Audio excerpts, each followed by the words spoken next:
Supreme court के फैसले के खिलाफ ST/SC समाज से जुड़े कई तंजीमों ने आज भारत बंद बुलाया था। भारत बंद की सबसे बड़ी हाईलाइट पटना से आई, जहां पुलिस वालों ने पहले मुजाहिरीन को पीटा और उसके बाद SDO पर ही लाठियां बरसा दी।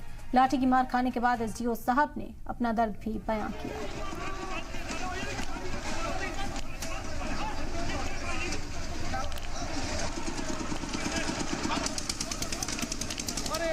तो पटना से ये तस्वीरें, पुलिस वालों ने पहले मुजाहिरीन को पीटा और उसके बाद SDO पर ही लाठियां बरसा दी। लाठी की मार खाने के बाद SDO साहब ने अपना दर्द भी बयां किया। आपको बता दें कि वहां पर बड़ी तादाद में मुजाहिरीन थे, बड़ी तादाद में भारत बंद के हामी थे और ऐसे में पुलिस जब एक तरफ से उन्हें खदेड़ने की कोशिश कर रही थी तो फिर इसकी चपेट में SDO साहब खुद भी आ गए। वहां पर मौजूद SDO साहब पर भी लाठियां बरसा दी गई पुलिस वालों की ओर से।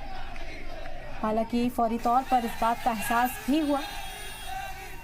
SDO साहब ने अपना दर्द भी बयां किया। ये तस्वीरें पटना की है, भारत बंद की हाईलाइट ये तस्वीरें आज नजर आई। किस तरीके से ठेले के पास SDO साहब खड़े होते हैं और वहां पहुंचे पुलिस वाले जो भीड़ को खदेड़ रहे थे, अचानक SDO साहब पर ही लाठियां बरसाने लगते हैं।